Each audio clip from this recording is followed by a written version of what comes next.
হলো একটু আম খেতে হবে। আম গাছ চলে গেলাম, আমগুলো ভালোভাবে দেখলাম কোন আমটা খেলে ভালো হয়। যাই হোক, আম দেখে পছন্দ করলাম। পছন্দ করার পরে মোটামুটি সিদ্ধান্ত নিলাম যাই, আম পেড়ে আম খেতেই হবে।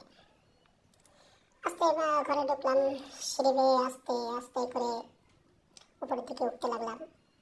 উপরের দিকে উঠে যাই হোক আম খেতে হবে, কথা হলো এটাই।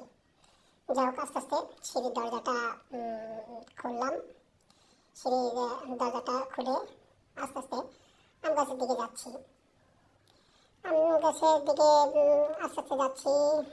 এই তো আর অল্প একটু পরে, এই তো সামনে আম, পাকা আম, গাছে আম পেকে রয়েছে। আম খেতে গেলাম, দেখলাম আম একটু দূরে আছে। যাই হোক ক্যামেরাটি ধরবে, এই জন্য ক্যামেরা একটু রাইখা তারপরে আমটা পাড়তে গেলাম। এবার একটা ছোট আমাদের দেশের ভাষা বলে টোডা, ওটা দিয়ে আমটা বেশ কাছাকাছি এনে পারলাম।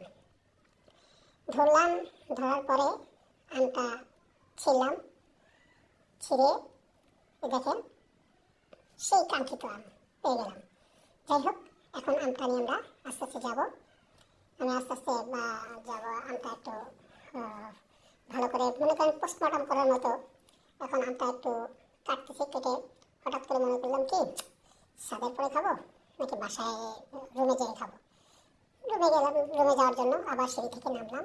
আস্তে আস্তে নামতেছি, সিঁড়ি থেকে নেমে বাসার দিকে এই টেবিলের পর বসলাম। আমটাকে ছিলতেছি বেশ আগ্রহ সহকারে ছিলতেছি। পাকা আম একটু মজা তো হবেই, তাই না? বাস মোটামুটি ছিলা হয়ে যাচ্ছে আস্তে আস্তে। এই তো ছিলা হয়ে গেল, এবার কাটার পালা। এবার কেটে কি মজা, কি মজা হবে! ওফ, সেই স্বাদ, সেই স্বাদ।